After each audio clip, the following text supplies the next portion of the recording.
Assalamualaikum class. So this lecture is the continuation of cell communication and G protein couple receptor mechanism. Last time हमने discuss जो बात की थी वो यहाँ पर ख़त्म की थी कि जो काउंटर बैलेंस बनाया हुआ अल्लाह ताला ने और उस पॉइंट पे डिफरेंट काउंटर बैलेंस है डिफरेंट स्टेजेस पे। तो अभी जो हमने काउंटर बैलेंस की बात की थी लास्ट वीडियो में, वो बात की थी कि protein phosphorylate once protein is phosphorylated यानी कि प्रोटीन जो है वो एक्टिव फॉर्म में आ चुकी है, तो उस एक्टिव फॉर्म को एक एंजाइम है जो कि फॉस्फोटेज है, वो उसको दोबारा से डीएक्टिव फॉर्म में कन्वर्ट कर देता है। ठीक है, लेकिन आपको याद होगा कि अब प्रोटीन फॉस्फोराइलेशन कौन कर रहा था? प्रोटीन काइनेज ए, और प्रोटीन काइनेज ए को किसने एक्टिवेट किया था? सीएमपी ने। ठीक है, सीएमपी ने प्रोटीन काइनेज को एक्टिवेट किया था। तो अब एक काउंटर बैलेंस जो है वो अल्लाह ताला ने इधर यहाँ पर सीएमपी के रिजल्ट में बनाया। ठीक है, अब वहां पर क्या करते हैं कि एंजाइम जो है फॉस्फोडाइएस्टरेज जो एंजाइम है वो इसको कन्वर्ट कर देता है इनटू एएमपी में। अब प्रोटीन काइनेज आपको पता है सीएमपी जो है वो उसको एक्टिवेट करता है प्रोटीन काइनेज को। अब ये एएमपी में जब कन्वर्ट हो गया तो अब यानी कि इसका स्ट्रक्चर चेंज हो गया। अब ये वहां पर प्रोटीन काइनेज एंजाइम है उस पर जाकर उसके रिसेप्टर साइट पर अटैच नहीं हो सकेगा, और जब अटैच नहीं होगा तो उसको एक्टिवेट नहीं करेगा। ठीक है, यहाँ तक बात समझ आई? कौन सा एंजाइम है मैं ये भी बता देती हूँ। ठीक है, फॉस्फो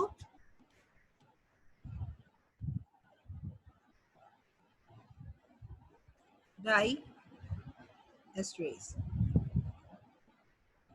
ये क्या करे? इसको कन्वर्ट कर रहा है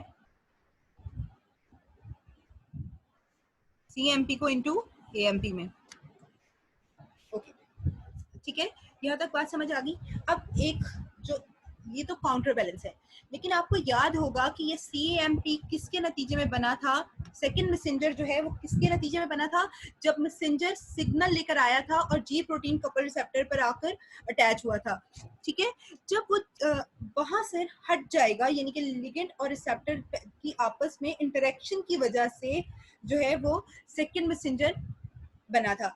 अब जब लिगेंड जो है वो रिसेप्टर के साथ बाइंड नहीं रहेगा यानी कि it will no longer will bound with receptors, तो यानी कि वहां से जब रिवर्स हुआ तो यहाँ से ये सारा प्रोसेस भी रिवर्स हो जाएगा, यानी कि सीएमपी की फर्दर प्रोडक्शन जो है वो स्टॉप हो जाएगी। वो कैसे स्टॉप होगी कि आपको पता है कि मैंने आपको बताया था। अगर आपको यहाँ से बात समझ नहीं आ रही तो उसके लिए आपको लाजमी पिछली वीडियो देखनी पड़ेगी कि उसी को कंटिन्यू हम कर रहे हैं। ओके, सो होता क्या है कि जब लिगेंड जो है वो रिसेप्टर के साथ बाइंड नहीं रहता, उससे सेपरेट आउट हो जाता है, तो एज अ रिजल्ट जो जीटीपी था जो अल्फा सब यूनिट के साथ अटैच था वो दोबारा से कन्वर्ट हो जाएगा इनटू जीडीपी में, गुआनिसिन डाइफॉस्फेट में कन्वर्ट हो जाएगा। जब ये दोबारा से इसमें कन्वर्ट होगा तो दोबारा से जो डिसोसिएट हुई थी जो जी प्रोटीन वो वापस से जाकर रिसेप्टर जो जी प्रोटीन कपल रिसेप्टर था उसके साथ जाके वापस अटैच हो जाएगी, और जब ये जाकर वापस अटैच होगी तो उसी तरह दोबारा से बीटा और गैमा सब यूनिट भी जाकर वापस उसके साथ लग जाएंगे, यानी कि सारा का सारा प्रोसेस अब रिवर्स होने लगे। यानी कि आप जब रिवाइंड करते हो तो ईच एंड एवरी स्टेप जो है वो रिवाइंड होना शुरू हो जाता है। तो आपने जहां से चीज शुरू की होती है वो वापस आकर वहीं पर खत्म होती है, जहां से जो शुरू था वही एंड है। तो अब ये देखो ये दोबारा से शुरू आ गया। ओके, ठीक है।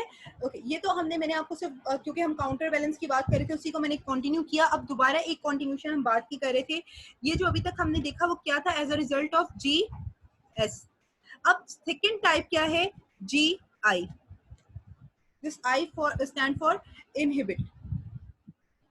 अब यानी कि ये प्रोटीन क्या कर रही है कि इस सेम उसी तरह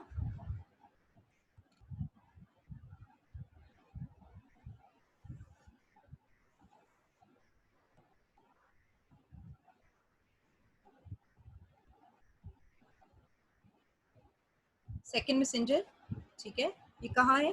सेल मेम्ब्रेन में, और यहाँ पर था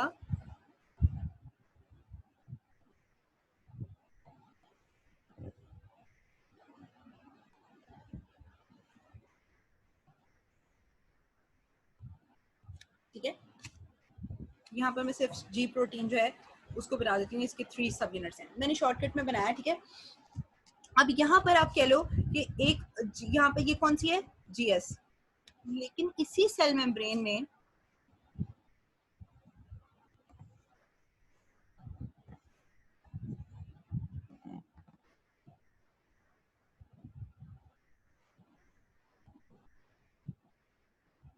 अल्फा सब यूनिट, बीटा सब यूनिट एंड गामा सब unit. This is GI type of G protein, यानी कि इसमें G प्रोटीन कौन सी है, GI, ठीक है। इस वाली का हमने अभी अभी सारा मैकेनिज्म जो है वो डिस्कस किया GS का। अब GI क्या करेगा कि once the ligand will attach with the receptor, ठीक है, ये क्या, लिगेंड जब रिसेप्टर के साथ आएगा, इसके साथ आकर अटैच होगा, जब वो अटैच होगा तो ये एक्टिवेट कर देगा किसको, GI को। GI का काम क्या होता है, GI के as a result of activation of GI type of G protein, जो CAMP की प्रोडक्शन है वो डिक्रीज हो जाएगी। जब CAMP की प्रोडक्शन डिक्रीज हो जाएगी तो प्रोटीन फॉस्फोराइलेशन जो है वो नहीं होगी। जब प्रोटीन फॉस्फोराइलेशन नहीं होगी तो जो सेम G प्रोटीन, ठीक है, जो GS जिसको एक्टिवेट कर रहा था, ठीक है, अब यहाँ पर उसी सेम वो भी प्रोटीन हो सकती है, लेकिन यहाँ पर अगर आप कोई ड्रग लेते हो, ठीक है, उस ड्रग के नतीजे में कुछ स्पेसिफिक साइड इफेक्ट आना शुरू हो जाते हैं कि आपको उसके लिए उसका कोई ऐसी मेडिसिन लेनी है जो उसका साइड इफेक्ट को रिड्यूस करे।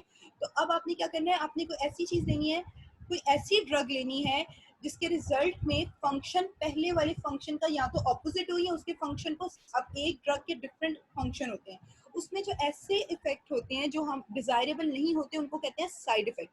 यानी कि अब हमने सिर्फ अनडिजायरेबल इफेक्ट्स जो हैं उनको स्टॉप करवाना है। तो उसके लिए क्या होगा कि वो प्रोटीन जो एक्टिवेट हुई थी वो प्रोटीन अब डीएक्टिवेट हो जाए, ठीक है। सो यानी कि अब यहाँ पर जब GI एक्टिवेट होगी तो ये CAMP की प्रोडक्शन को डिक्रीज कर देगी। जब CAMP की प्रोडक्शन डिक्रीज होगी तो प्रोटीन फॉस्फोराइलेशन डिक्रीज हो जाएगी, ठीक है। ये था सिंपल, यानी कि इसका ऑपोजिट है ये GI, ओके। और इस केस में भी जो यहाँ पर एडिनालाइल साइक्लेज ही है इफेक्टेड, यानी कि GI के केस में जो सेकंड मैसेंजर सिस्टम क्या है वो भी एडिनालाइल साइक्लेज ही है, लेकिन इस केस में एडिनालाइल साइक्लेज की एक्टिवेशन की बजाय इनहिबिशन हो रही है।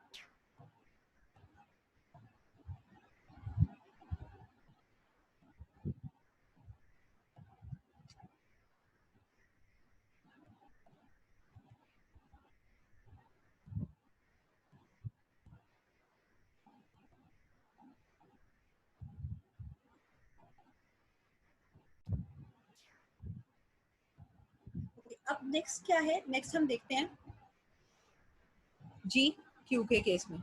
अब GQ के भी जो सारी मतलब कि मेम्ब्रेन और रिसेप्टर जो है वो सारा मैं ड्रॉ नहीं करने लगी क्योंकि इसका भी सेम उसी तरह है। अब इसमें होता क्या है कि इसी तरह लिगेंड आकर जब बाइंड करेगा रिसेप्टर के साथ, ठीक है, रिसेप्टर के साथ आकर बाइंड करेगा।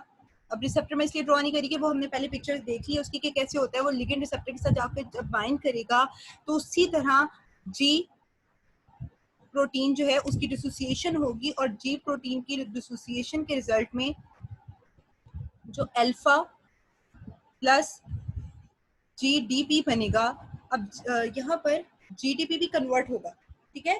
आपको ये बात पता है कि GTP में कन्वर्ट होगा as a result of stimulation, as a result of signal. यहाँ पर दो चीजें होंगी, एक क्या होगी कि कन्वर्जन हो जाएगी GDP की इनटू GDP। सो एक क्या होगा, अल्फा सब यूनिट जो है वो कन्वर्ट हो जाएगा यहाँ पर अल्फा, और GD कन्वर्ट हो जाएगा गुआनासिन ट्राइफॉस्फेट में, और उसके बाद इसकी डिसोसिएशन होगी फ्रॉम G प्रोटीन की, यानी कि डिसोसिएशन हो जाएगी और उसके नतीजे में ये पोर्शन सेपरेट आउट हो जाएगा। जब ये सेपरेट आउट होगा तो ये जाएगा सेकंड मैसेंजर सिस्टम के पास और उसको जाकर एक्टिवेट कर देगा। अब सेम अभी तक सारी चीज बिल्कुल टोटली एग्जैक्ट GS की तरह हुई, GI की तरह हुई, ठीक है। उसके बाद लेकिन अब यहाँ पर डिफरेंस क्या आता है इस केस में, जो इफेक्टर है, जो सेकेंड मैसेंजर सिस्टम है इन केस ऑफ GQ, वो है फॉस्फोलाइपेज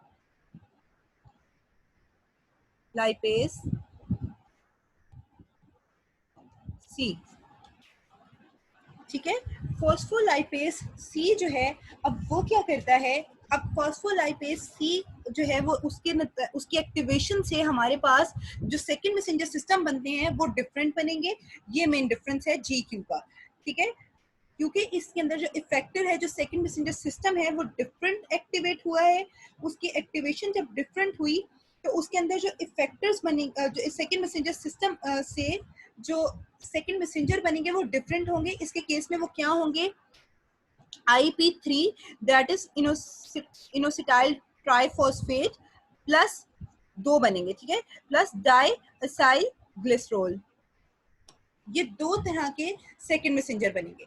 अब सेकंड मैसेंजर आपको पता है कि CAMP जब बना था इन केस ऑफ GS, वो क्या करता था, वो एक्टिवेट कर देता था प्रोटीन काइनेज को। लेकिन इन दोनों का फंक्शन जो है that is a bit different. So हम देखते हैं कि वो कैसे डिफरेंट है, हम दोनों को लेके चलते हैं। जो IP3 है, ठीक है, IP3 जो है वो सेल मेम्ब्रेन के अंदर, यानी कि सेल के अंदर इंट्रासेलुलर स्पेस में बनता है। यानी कि IP3 जो है वो आपका यहाँ बनेगा, जबकि जो डायसाइल ग्लिसरॉल है वो सेल मेम्ब्रेन के अंदर बनेगा। अब दोनों का काम क्या है कि जो IP3 है वो, एक तो आपको पता होना चाहिए वो सोल्यूबल है। ठीक है, कीप इट इन माइंड कि ये सोल्यूबल है, और जबकि DAG जो है वो सेल मेम्ब्रेन के अंदर बनता है। ये इनके अंदर आपने याद रखनी है चीजें। अच्छा, सॉल्युबल जो है वो किसके अंदर है ये भी बता देती हूँ, ये वाटर सॉल्युबल है। ओके, अब यहाँ तक बात आ गई, क्लियर हो गई। अब दोनों का काम है कैल्शियम लेवल इंक्रीज करना। अब आपको पता है ये सेल मेम्ब्रेन के अंदर है DAG, तो ये कहाँ पर कैल्शियम लेवल इंक्रीज करेगा, सेल मेम्ब्रेन के अंदर। जबकि IP3 क्या करता है, IP3 जो है अब ये जाएगा और जाकर जो एंडोप्लाज्मिक रेटिकुलम है, ठीक है, एंडोप्लाज्मिक रेटिकुलम के अंदर जो एक्स्ट्रा कैल्शियम है वो स्टोर होता है। और in case of muscles sarcoplasmic reticulum दोनों, ठीक है, चाहे वो एंडोप्लाज्मिक रेटिकुलम हो या चाहे वो सार्कोप्लाज्मिक रेटिकुलम हो, उनके ऊपर जो होता है एक calcium IP3 dependent calcium channel होता है।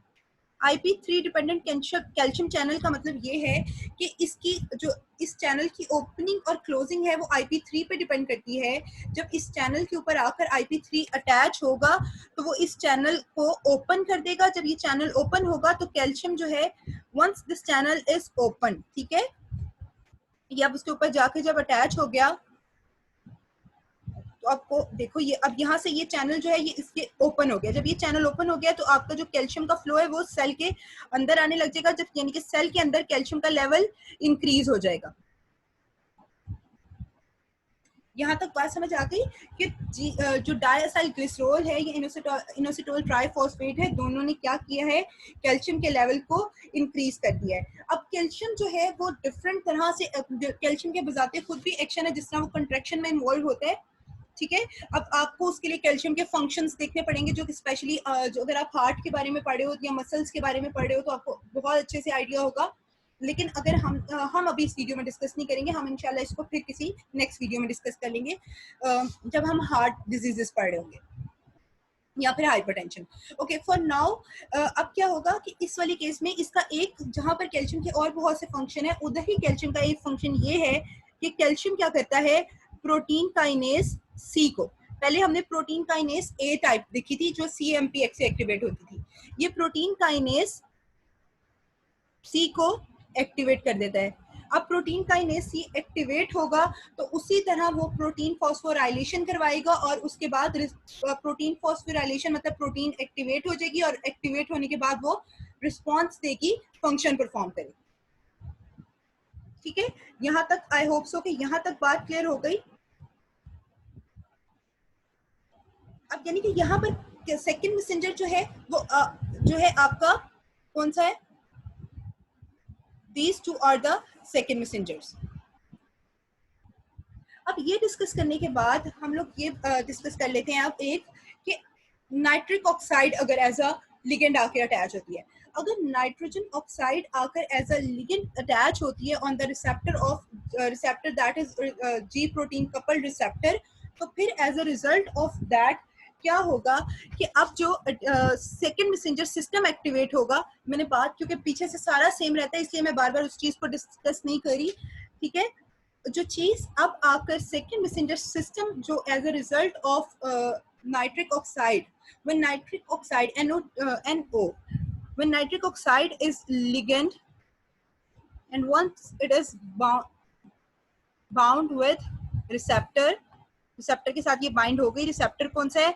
That is G protein coupled receptor, ठीक है। वो एक्टिवेट हो गई, दोबारा से जीटीपी कन्वर्ट होगा जीटीपी में, ठीक है। कन्वर्ट होने के बाद क्या करेगा वो as a result of second, एक तो पहला क्या होगा कि कन्वर्ट कर देगा जीटीपी में, सेकंड क्या करेगा डिसोसिएशन ऑफ जी प्रोटीन, फिर अल्फा सब यूनिट अलोंग विद जीटीपी जो है वो जाएगा सेकंड मैसेंजर के पास और उसको एक्टिवेट कर देगा, ठीक है। तो अब यहाँ पर जो सेकंड मैसेंजर है वो क्या है? ग्वानिलाइल साइक्लेज, GUANANYLYNL, ग्वानिलाइल साइक्लेज। ये इसको एक्टिवेट कर देगा। इसकी एक्टिवेशन से क्या होगा? दिस एंजाइम क्या कर, ये एंजाइम अब क्या करेगा? ये एंजाइम जीटीपी को कन्वर्ट करेगा इनटू साइक्लिक GAGMP में। जीटीपी कन्वर्ट किस में हो रहा है? साइक्लिक जीएमपी में। अब ये यानी कि यहाँ से अब ये फर्दर फिर प्रोटीन फॉस्फोराइलेशन करवाएगा, ठीक है। अब यहाँ तक बात समझ आ गई है। इसी तरह यहाँ पर भी आपने याद रखना है कि जिस तरह हम लोगों ने पहले देखा था, इसमें भी जो आपका ये जो सीजीएमपी बना है, अगर इसके ऊपर आकर फॉस्फोडाइएस्ट्रेज आकर इस पर एक्ट करता है तो इसको कन्वर्ट कर देगा इनटू जीएमपी में, ठीक है। इसको साइक्लिक नहीं रहने देगा और ये जो है ये सी यानी कि इसने इसको सीजीएमपी जब कन्वर्ट हो जाएगी जीएमपी में तो ये डीएक्टिवेट हो जाएगी, ये अब फंक्शन परफॉर्म नहीं कर सकेगी। दैट्स मीन कि ये अब प्रोटीन फॉस्फोराइलेशन नहीं करवा सकेगी, ठीक है। यहाँ तक बात समझ आ गई। अच्छा, अब यहाँ पर हम लोग इसके बाद देखते हैं, हम अभी तक हमने क्या देखा? सीजीएमपी, ठीक है, CAMP and DAG and IP3, ये हम लोगों ने डिफरेंट सेकेंड मैसेंजर्स जो हैं इनको स्टडी कर दिया है। अब यहाँ पर अब तक हम लोगों ने डिस्कस कर, यहाँ पर हमारा सिग्नल ट्रांसडक्शन यानी कि सिग्नल की उसको कैसे उसने प्रोसेस किया, ये सारा जो मेथड हमने पढ़ा, ये डिफरेंट वेज थे सिग्नल ट्रांसडक्शन के, और एज अ रिजल्ट उनके फिर जिस तरह मैंने अभी कहा कि प्रोटीन फॉस्फोराइलेशन होगी। प्रोटीन फॉस्फोराइलेशन जब हो जाएगी तो फिर वो क्या करेगा? प्रोटीन जो है वो फंक्शन परफॉर्म करेगी। दैट्स मीन कि हमारा थर्ड स्टेज जो रिस्पॉन्स का है वो भी अचीव हो जाएगा, ठीक है। अच्छा, अब यहाँ पर एक चीज और डिस्कस कर लेते हैं कि यहाँ तक अब फार्माकोलॉजी का पोर्शन में स्टॉप कर रही हूँ। फार्माकोलॉजी के अंदर जो फर्दर जिस तरह लिगेंड गेटेड आयन चैनल्स हैं उसका मैकेनिज्म, ये गाबा रिसेप्टर का मैकेनिज्म जो है वो हम नेक्स्ट टाइम डिस्कस करेंगे। अभी हम दोबारा से अपने सेल कम्युनिकेशन के टॉपिक पर चले जाते हैं, जो कि सेल कम्युनिकेशन यहाँ पर हमने स्टॉप नहीं की थी, वो भी उसमें भी चल रहा था, लेकिन फार्माकोलॉजी का पोर्शन यहाँ पर अभी स्टॉप हो गया, ठीक है। अब हम बात करते हैं सिग्नल ट्रांसडक्शन की। हम लोगों ने सेल कम्युनिकेशन को डिस्कस कर लिया, अब हम चले जाते हैं हार्मोन्स पे वापस, ठीक है। Okay, so let me share the screen.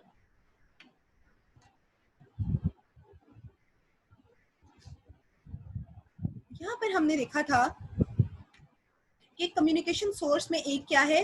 Hormones. So hormones को हम स्टडी करते हैं under the branch of endocrinology, ठीक है। सो अब endocrinology is an other topic of physiology. उससे पहले मैंने इसलिए सेल कम्युनिकेशन डिस्कस किया है, सेल ट्रांसडक्शन डिस्कस किया है, क्योंकि हार्मोन ने जो अपना फंक्शन परफॉर्म करना है वो सेल कम्युनिकेशन के थ्रू करना है।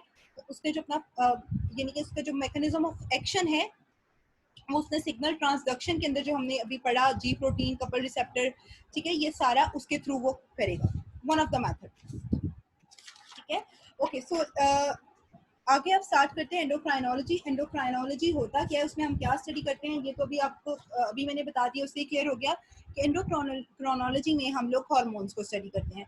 हार्मोन्स जो है वो कहाँ से आते हैं, हार्मोन्स जो है वो ग्लैंड जो है वो उसका सोर्स है। ग्लैंड जो है, ग्लैंड हार्मोन को प्रोड्यूस करते हैं, हार्मोन जो है वो बनाते हैं। अब यहाँ पर आपको एक बात पता होनी चाहिए कि ये जो ग्लैंड, इसके ग्लैंड्स हैं जो हार्मोन्स बनाते हैं, वो डक्टलेस होते हैं, यानी कि वो उनके कोई डक्ट नहीं है, नाम से ही साफ जाहिर हो रहा है। अच्छा, अब उनका यहाँ तक तो हमने देख लिया कि उसका बनाने का सोर्स क्या है, ठीक है, कौन बना रहा है उसको, ग्लैंड्स बना रहे हैं, कैसे ग्लैंड्स हैं, डक्टलेस हैं। अब उसके बाद जो नेक्स्ट चीज वो आपने देखनी है कि वो किसके थ्रू एक जगह से, अगर वो बॉडी के अंदर एक जगह से बन रहे हैं, तो उसने उसके उस टारगेट ऑर्गेनिज्म ऑर्गन पे कहाँ पर जाना है, ये किसके थ्रू जाना है, यानी कि ट्रांसपोर्ट का सोर्स क्या है। तो उसके ट्रांसपोर्ट का सोर्स क्या है, ब्लड, यानी कि ग्लैंड जो है वो हार्मोन बनाएंगे और उसको रिलीज कर देंगे किसमें, ब्लड सर्कुलेशन में। अब आपका जो ब्लड है वो उसको लेकर जाएगा उसकी टारगेट साइट तक, ठीक है। अब आपको यहाँ पे ये भी पता है कि ये भी मैं आपको पहले ही बता चुकी हूँ कि जो हार्मोन्स हैं वो क्या है, केमिकल सब्सटेंस है, और इनका फंक्शन क्या है, फिजियोलॉजिकल फंक्शन है, ठीक है, जो कि सेल के अंदर, बॉडी के अंदर इक्विलिब्रियम मेंटेन करता है। ओके जी, उसके बाद जो हम लोगों ने आज चीजें डिस्कस करनी है एंडोक्राइनोलॉजी के बाद, उसके अंदर यहाँ पे जब आप यहाँ तक पहुंचोगे तो मैं आपको, क्योंकि मेरा अभी तक अगर आपने मेरी पिछली वीडियोस देखी हैं तो उससे आपको क्लियर होगा कि मैं थोड़ा सा आपको साथ साथ ये भी बता देती हूँ कि आपने पेपर में इसको अटेम्प्ट कैसे करना है। तो पेपर अटेम्प्ट करोगे तो उसके अंदर आप सबसे पहले यही बताओगे कि एंडोक्राइनोलॉजी को डिफाइन करोगे कि it is the study of hormones, ठीक है, प्रॉपर वर्डिंग के साथ। मैं क्योंकि मैं लेक्चर में आपको समझाने के लिए दे रही हूँ तो मैं proper define exact word to word नहीं करूंगी, उसके लिए आप बुक कंसल्ट करो, ठीक है। उसके बाद आप उसके बताओ कि उसका सोर्स क्या है, उसका ट्रांसपोर्ट का वे क्या है, ठीक है। आफ्टर दैट आप उसके अंदर डिस्कस करोगे कि ऐसे हार्मोन्स जो शॉर्ट डिस्टेंस कवर करते हैं उनको क्या कहते हैं, ठीक है। जिस तरह की हम लोगों ने पिछली वीडियो में डिस्कस किया, आप यानी कि उधर से वहां से ये देख सकते हो कि फिर आप उसके बाद डिस्कस करोगे कि ऑटोक्राइंस क्या होते हैं, पैराक्राइंस क्या होते हैं, लोकल हार्मोन्स क्या होते हैं, ठीक है, जिनको हम साइटोक्राइंस कहते हैं। वो डिस्कस करने के बाद अब हम देख लेते हैं कि टाइप्स, ठीक है, टाइप क्या है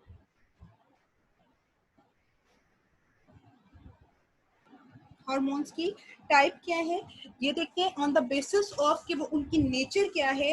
अगर हम उनकी नेचर की बेसिस पे उसकी टाइप देखें तो देन हमारे पास तीन तरह की इसकी नेचर की बेसिस पे इसकी क्लासिफिकेशन है। First one is protein and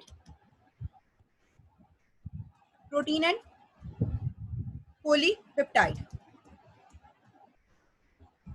this is the first type. उसके बाद सेकंड टाइप क्या है, steroid on the basis of their nature, उनकी नेचर, यानी कि अब पहली टाइप के प्रोटीन क्या है, पहली टाइप के हार्मोन क्या है जिनकी नेचर क्या है, आइदर वो प्रोटीन है या वो पॉलीपेप्टाइड है। सेकंड टाइप ऐसी है जिनकी नेचर जो है वो क्या है, स्टेरॉइड है। एंड लास्टली जो है वो अमाइनो एसिड है, टायरोसिन, आपको पता होगा, ठीक है। आपने बायोकेमिस्ट्री में पढ़ा होगा टायरोसिन हार्मोन के बारे में। टायरोसिन हार्मोन के डेरिवेटिव्स हैं, थर्ड टाइप जो है डेरिवेटिव्स ऑफ टायरोसिन है। ओके, अब पहली वाली नेचर को डिस्कस कर लेते हैं, पहली क्लास को डिस्कस कर लेते हैं। पहली क्लास जो है आपको ये मैंने बता दिया कि उनकी नेचर क्या है, वो protein and polypeptide in nature है। इसके अंदर वो हार्मोन्स आते हैं जो कि पोस्टीरियर और इंटीरियर पिट्यूटरी ग्लैंड से रिलीज होते हैं, ठीक है, और पेंक्रियाज से रिलीज होते हैं।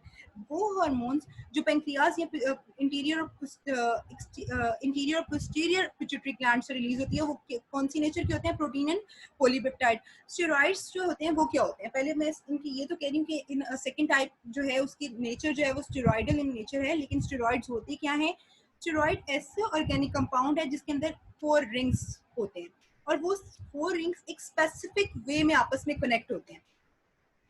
ऐसे स्ट्रक्चर को जिसके अंदर 4 रिंग्स हैं और एक वो स्पेसिफिक वे में आपस में कनेक्टेड है, उनको स्टेरॉइड कहते हैं। ये और जो हार्मोन्स जिनके अंदर ये 4 रिंग्स का स्ट्रक्चर कंसिस्ट करता है वो कहाँ से एक्सक्रीट होते हैं, एड्रिनल कॉर्टेक्स से, ठीक है। फॉर एग्जांपल कौन से, मैं नाम भी बता देती हूँ, कॉर्टिसोल है, डिलोस्ट्रोल है, और इसके अलावा टेस्टोस्टेरोन्स हैं, ठीक है, they are steroid in nature. उसके बाद लास्ट जो है वो कौन से हैं, डेरिवेटिव ऑफ टायरोसिन, ये सिक्रीट होते हैं थायराइड ग्लैंड से, थायराइड ग्लैंड से प्लस एड्रिनल मेडुला से। अब उसके अंदर आ जाते हैं जिसका एपिनेफ्रीन है, नॉन एपिनेफ्रीन है, थायरॉक्सिन है, ठीक है। ये आ जाती है आपकी थर्ड टाइप के अंदर। अब उसके बाद हम लोगों ने क्लासिफिकेशन एक तरह से, ये एक वन टाइप ऑफ क्लासिफिकेशन थी जिसको हम कह सकते हैं कि on the basis of their nature थी। सेकंड जो है, सेकंड टाइप ऑफ हार्मोन क्या है वो हम लोग डिस्कस करते हैं, उसका कितना वो डिस्टेंस कवर कर रहा है, ठीक है। So there are two types, one is local hormones and other one is general hormone. इसको आपको फर्दर कंसल्ट करना चाहो तो आप इनको गाइडेंस से कर सकते हो, लेकिन हम लोग थोड़ा सा इसको गो थ्रू करते हैं कि क्या होता है। लोकल हार्मोन्स जो हैं, लेट्स से कि एग्जांपल से आपको मैं समझा देती हूँ कि सिक्रेटिन है। सिक्रेटिन एक हार्मोन है जो कि स्टमक में जब रिलीज होता है, वहां रिलीज होने के बाद ट्रांसपोर्ट हो जाता है ब्लड में और वहां से वो जाता है पेंक्रियाज में, और वहां जाने के बाद ये अपना एक स्पेसिफिक, इसका एक पोजीशन है, वहां पर जाके यानी कि एक लोकल एक जगह है, एक स्पेसिफिक प्लेस है, वहां जाके इसने पेंक्रियाज में अपना जो है उसकी पेंक्रियाटिक सिक्रीशंस करवानी है। लेकिन अब as compare to that general hormone, general hormone की अगर आप एग्जांपल देखो तो उसमें ग्रोथ हार्मोन आ जाता है। ग्रोथ हार्मोन ने किसी एक स्पेसिफिक, एक लोकल, एक स्पेसिफिक पोजीशन पर एक्ट नहीं करना, उसने through out the body act करना है, ठीक है। So that's the difference between local hormone and journal hormone.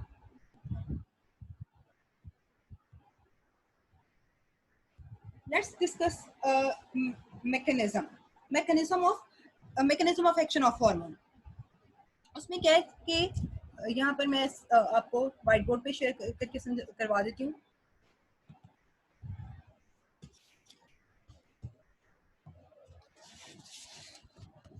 ठीक है, एंडोक्राइन ग्लैंड से हार्मोन रिलीज हुआ।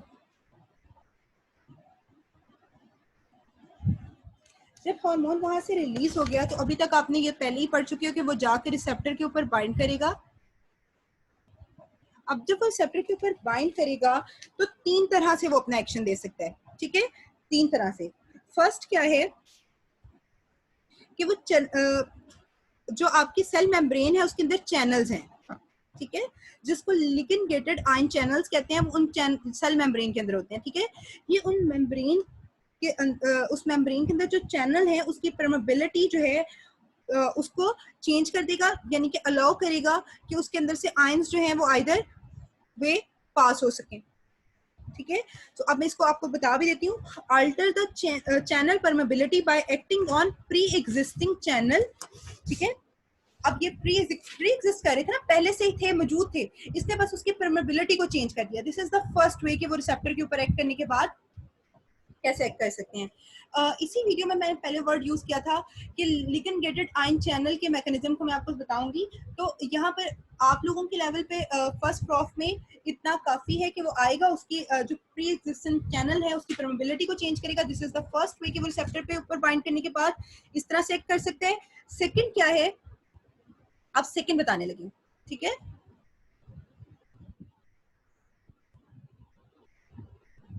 सेकंड मेथड क्या है कि वो सेकंड मैसेंजर सिस्टम के थ्रू एक्ट करे, ठीक है, वाया सेकंड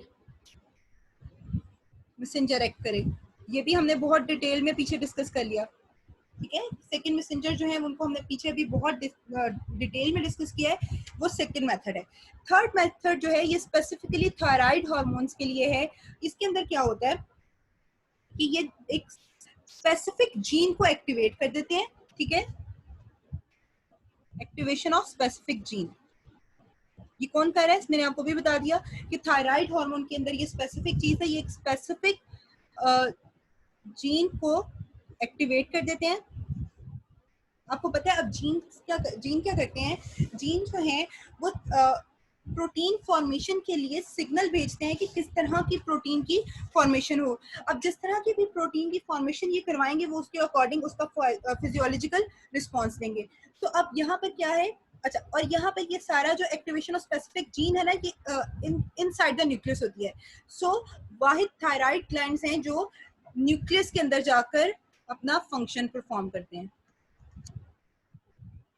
सो ये सारी जो भी 1, 2 एंड 3 पॉइंट्स हमने पढ़े, ये किस में पढ़े हैं कि जब रिसेप्टर एक्टिवेट होगा तो उसके बाद ये तीनों आप चीजें लिखोगे और पॉइंट्स में लिखोगे, ठीक है। उसके बाद थर्ड जो है, लास्ट स्टेज जो है, उसमें क्या होगा मैकेनिज्म में, फिजियोलॉजिकल रिस्पॉन्स।